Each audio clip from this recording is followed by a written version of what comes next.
السلام علیکم ناظرین، اس ایپیسوڈ کے شروعات میں ہم دیکھتے ہیں جنگل میں فاطمہ ایورونوس کے پاس پہنچتی ہے۔ اسے دیکھ کے ایورونوس بہت خوش ہوتا ہے اور کہتا ہے مجھے کبھی یقین نہیں تھا کہ میرا کوئی خاندان ہوگا۔ فاطمہ پوچھتی ہے اور اب کیا تم یہ چاہتے ہو؟ ایورونوس کہتا ہے ہاں میں چاہتا ہوں، میں بہت زیادہ چاہتا ہوں، اور میں چاہتا ہوں کہ پہلے تمہاری جیسی ایک بیٹی ہو۔ یہ سن کے فاطمہ مسکرا دیتی ہے۔ پھر ان کے درمیان پیار محبت کی باتیں ہوتی ہیں جو یہاں بتانی شاید مناسب نہیں ہیں، اس لیے ہم نہیں بتا رہے۔ کچھ دیر کے بعد فاطمہ عبد الرحمن کو دیکھتے ہوئے کہتی ہے عبد الرحمن کے ساتھ کیا مسئلہ ہے؟ تو ایورونوس کہتا ہے دیفنے کی محبت کی اس گھٹیا چال نے اسے غیر محفوظ انسان بنا دیا ہے۔ میں سمجھ سکتا ہوں، کوئی بات نہیں۔ فاطمہ پوچھتی ہے کیا اسے تم پر اعتبار نہیں؟ جواب میں ایورونوس کہتا ہے نہیں، عبد الرحمن کو لگتا ہے کہ اس کی عزت نفس مجروح ہوئی ہے کیونکہ اسے دھوکہ دیا گیا ہے، وہ جلدی ٹھیک ہو جائے گا۔ فاطمہ وقت ہو گیا ہے، ہمیں کل آنے والے جہاز کو پکڑنا ہے۔ اس کے ساتھ ہی وہ دونوں آگے بڑھ جاتے ہیں۔ دوسری طرف قبیلے کے پاس درسن سپاہیوں کے ساتھ صورتحال دیکھ رہا ہوتا ہے اور کہتا ہے سب یہاں موجود ہیں، شادی مغرب کی اذان کے بعد ہوگی۔ سپاہی پوچھتا ہے ہم کہاں سے تراندازی کریں گے درسن سردار؟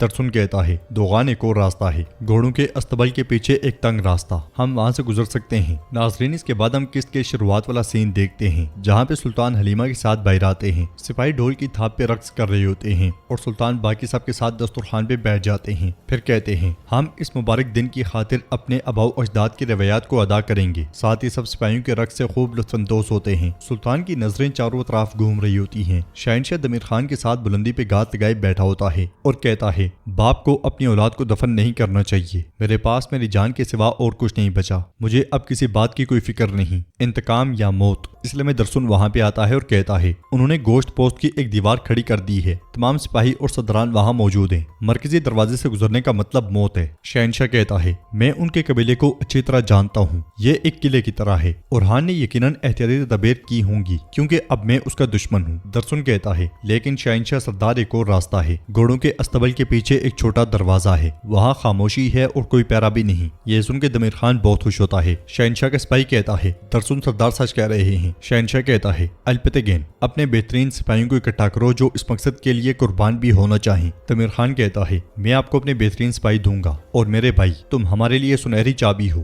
درسن کہتا ہے میں شہنشاہ سردار کے سپاہیوں کے ساتھ آگے جاؤں گا اور راستہ صاف کروں گا اور میں حلیمہ کے ساتھ اپنا ادھورا حساب چکتا کروں گا انشاءاللہ۔ دمیر خان کہتا ہے تم اس چڑے لڑکی سے اپنے حساب لو، میں یہاں پہ انتظار کروں گا۔ شہنشاہ پوچھتا ہے دمیر خان سردار کیا آپ نہیں آ رہے؟ تو دمیر خان کہتا ہے میں کراسے کے دونوں سرداروں کو جنگ میں نہیں جھونک سکتا، میں آپ کے پیچھے ہوں گا۔ شہنشاہ کہتا ہے اے واللہ کسی نہ کسی طرح جب چاند عروج پہ ہوگا تو اورحان کی شادی کو خون سے رنگ دیا جائے گا۔ ناظرین اس کے بعد ہم دیکھتے ہیں کہ بورسا میں اسپورچا خواتین کے ساتھ آگے بڑھ رہی ہوتی ہے۔ دیدار اور دسمینہ اس کے تعاقب میں ہوتی ہیں۔ اسپورچا کو دیکھ کے دسمینہ کہتی ہے تم نے کہا تھا کہ ایک شادی ہوگی، تو دیدار کہتی ہے وہ یقیناً کوئی چال چل رہے ہیں، تم اسے مار دو، میں اس محل پہ قبضہ نہیں کر سکی تو اب یہ ان کے لیے پتھروں کی ایک قبر بنے گا۔ یہ سنتے ساتھ ہی دسمینہ اسپورچا کے پیچھے چلی جاتی ہے۔ قبیلے میں درسن تلوار اٹھائی شاہنشاہ اور سپاہیوں کے ساتھ آہستہ آہستہ آگے بڑھ رہا ہوتا ہے۔ شہنشاہ سپاہیوں سے کہتا ہے اگر تم نے کوئی غلطی کی تو میں تمہیں اورحان سے پہلے مار ڈالوں گا۔ قبیلے میں سپاہیوں کا رقص جاری ہوتا ہے۔ بورسا میں اسپورچا خود کو سنوار رہی ہوتی ہے اور اس لمحے کو یاد کرتی ہے جب نیلوفر نے اس سے کہا تھا تم یہ شادی چاہتی ہو کیونکہ تم اورحان کی محبت میں گرفتار ہو گئی ہو۔ پھر وہ سلطان کی باتوں کو یاد کرتی ہے جب سلطان نے کہا تھا محبت باتوں سے نہیں چلتی شہزادی، یہ صبر سے ثابت ہوتی ہے۔ ان خیالات کے بعد شہزادی کہتی ہے نہیں تم اس کے بارے میں نہیں سوچ سکتی۔ باہر سے دسمینہ خنجر لیے اس کے کمرے کی جانب آ رہی ہوتی ہے کہ اس لمحے اسما اپنے کمرے سے باہر آتے ہوئے اسے دیکھ جاتی ہے اور آواز لگاتی ہے خاتون رک جاؤ، تم کون ہو؟ اسپورچا کے کمرے کے باہر تعینات خواتین بھی آگے بڑھتی ہیں۔ اسما دسمینہ کی جانب بڑھتے ہوئے کہتی ہے شہزادی کو خبردار کرو، جلدی کرو۔ وہ خواتین جیسے ہی آگے بڑھتی ہیں دسمینہ دور سے خنجر پھینک کے ان دونوں کو مار ڈالتی ہے۔ یہ دیکھ کے اسما دسمینہ پہ حملہ کرتی ہے مگر دسمینہ پھرتی سے ایک اور خنجر نکالتی ہے اور پل بھر میں اس کا گلا کاٹ ڈالتی ہے۔ پھر تیزی سے شہزادی کے کمرے کی جانب بڑھتے ہوئے تلوار اٹھا لیتی ہے۔ قبیلے میں شہنشاہ اور درسن کی پیش قدمی جاری ہوتی ہے۔ درسن کہتا ہے شہنشاہ سردار میں راستہ صاف کروں گا، آپ یہاں انتظار کریں، میں آپ کو بتا دوں گا۔ یہ کہتے ساتھ ہی درسن دروازہ کھول کے استبل سے داخل ہو جاتا ہے اور وہاں پہ کھڑے دو سپاہیوں کو زمین پہ پٹخ دیتا ہے۔ وہ تلوار سے خود کو بھی زخمی کر دیتا ہے۔ سلطان اپنے ساتھیوں کے بیچوں بیچ رقص کے دوران حملے کا انتظار کر رہے ہوتے ہیں۔ خود کو زخمی کرنے کے بعد درسن شہنشاہ کو آواز دیتا ہے تو شہنشاہ بھی استبل سے اندر داخل ہو جاتا ہے۔ درسن اپنے زخم پہ ہاتھ لگاتے ہوئے شہنشاہ کا اعتماد حاصل کرتا ہے۔ شہنشاہ سپاہیوں سے کہتا ہے کوئی ایک بھی زندہ نہیں بچنا چاہیے، یہ میرے یگید کی جان لینے کی قیمت ہے۔ اس کے ساتھ ہی وہ سب آگے بڑھتے ہیں۔ بورسا کے حصار سے دیدار محتاط انداز میں آگے بڑھ رہی ہوتی ہے کہ اس لیے میں اسے وہاں سے گزرتے ہوئے ایک خاتون دیکھ جاتی ہے مگر اس کے حرکت میں آنے سے پہلے ہی دیدار دیدار کا پھینکا ہوا خنجر اس کی جان لے جاتا ہے اور دیدار اسے ٹھکانے لگا دیتی ہے۔ اندر کمرے میں گونجا ایک خاتون کے ساتھ بچے کے کپڑے دیکھ رہی ہوتی ہے اور خوش ہوتے ہوئے کہتی ہے وقت قریب ہے میرے بچے۔ دوسری طرف دسپینا اسپورچا کے کمرے میں داخل ہوتی ہے۔ اسے دیکھتے ہوئے اسپورچا پوچھتی ہے کون ہو تم؟ تلوار لیے دسپینا اس کی جانب بڑھتی ہے۔ یہ دیکھ کے اسپورچا ایک دم سے کھڑی ہو جاتی ہے۔ باہر سے آگے بڑھتے ہوئے نیلوفر کو اسما اور باقی خواتین کی لاشیں نظر آتی ہیں۔ وہ ایک دم سے بھاگتے ہوئے اسما کے پاس آتی ہے اور اس کا حال احوال پوچھتی ہے، مگر تکلیف میں اسما کوئی جواب نہیں دے پاتی۔ نیلوفر اس سے پوچھتی ہے تمہارے ساتھ یہ کس نے کیا اسما؟ تو اسما کہتی ہے مجھے معاف کر دیں۔ یہ کہتے ساتھ ہی وہ کلمہ شہادت پڑھتی ہے اور اپنی جان قربان کر دیتی ہے۔ نیلوفر بہت غمگین ہو جاتی ہے۔ وہ اسما کی آنکھیں بند کرتے ہوئے بھاگتی ہوئی باجیان کے پاس جاتی ہے، مگر وہ بھی شہید ہو چکی ہوتی ہیں۔ اس لیے میں اسے اسپورچا کی آواز سنائی دیتی ہے سپاہیوں باجیان۔ یہ آواز سنتے ساتھ ہی نیلوفر تلوار لے کے اس جانب بھاگ پڑتی ہے۔ قبیلے میں ایک سپاہی تیزی سے علاؤالدین کے پاس آتا ہے۔ خبر سننے کے بعد علاؤالدین سلطان کو اشارہ کر دیتا ہے۔ بورسا میں دسپینا تابڑتوڑ شہزادی پہ حملے کر رہی ہوتی ہے۔ شہزادی بھی دفاع کی بھرپور کوشش کرتی ہے کہ اس لیے میں نیلوفر بھی کمرے میں داخل ہو جاتی ہے، مگر دسپینا تھپڑ مار کے اسپورچا کو زمین پہ گرا دیتی ہے اور وہ اسپورچا کو مارنے کے لیے تلوار فضا میں بلند کرتی ہی ہے کہ نیلوفر کی طرف سے پھینکی ہوئی کوئی چیز اسے روک دیتی ہے۔ نیلوفر اس سے پوچھتی ہے کون ہو تم ملعونہ؟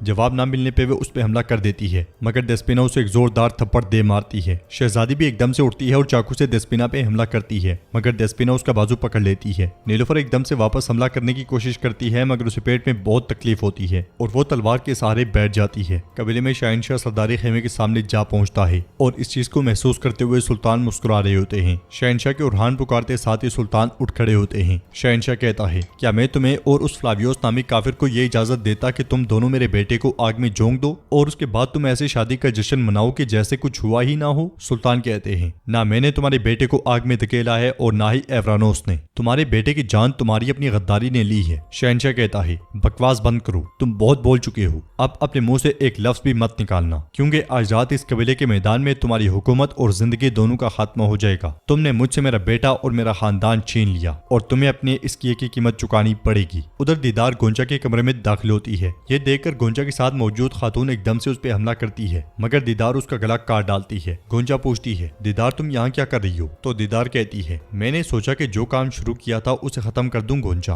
تمہاری موت کا وقت آن پہنچا ہے۔ گونجا کہتی ہے یہ بات اللہ کے سوا کوئی نہیں جانتا دیدار۔ دیدار کہتی ہے تم لوگ میرے بیٹے کی موت کی وجہ ہو اور آج میں تمہاری نسل کا خاتمہ کر دوں گی، تم سب مارے جاؤ گے۔ یہ کہتے ساتھ ہی دیدار حملہ کر دیتی ہے۔ گونجا اس کے حملوں سے بچتے ہوئے کہتی ہے یگید کی موت کی وجہ تم لوگ ہو دیدار، تمہارا غصہ، تمہارا کینہ اور تمہاری کبھی نہ ختم ہونے والی ہوس، مطلب اب تم یہاں مرو گی اور تمہارا غدار شوہر وہاں شادی کی تقریب میں مارا جائے گا۔ دیدار کہتی ہے تم نے شاہنشاہ کے لیے جال بچھایا ہے، کوئی شادی نہیں ہو رہی ہے نا؟ گونجا کہتی ہے بالکل۔ قبیلے میں شاہنشاہ سرداری خیمے کے سامنے اور سلطان نیچے ہوتے ہیں۔ سلطان اس سے کہتے ہیں کیا تم نہیں جانتے کہ گیدڑ کی حکمرانی اس وقت تک ہوتی ہے جب تک کہ بیڑیا کھڑا نہ ہو جائے؟ ساتھ ہی حلیمہ اپنا چہرہ عیاں کر دیتی ہے۔ یہ دیکھ کے شاہنشاہ ہکا بکا رہ جاتا ہے۔ جرکتائی سپاہیوں کو آواز دیتا ہے تو سپاہی ہر طرف سے نکل کے انہیں گھیر لیتے ہیں۔ تو ناظرین اس کے ساتھ ایپیسوڈ بھی اختتام پذیر ہوتی ہے۔ ویڈیو پسند آئے تو لائک کر دیں، شیئر کر دیں، سبسکرائب نہیں کیا ہوا تو سبسکرائب کرنے کے ساتھ ساتھ گھنٹی والے آئیکن کو دبانا مت بھولیں۔ ملتے ہیں انشاءاللہ نیکسٹ ویڈیو میں، تب تک کے لیے رکھیں اپنا اور اپنوں کا بہت زیادہ خیال۔ اللہ نگہبان۔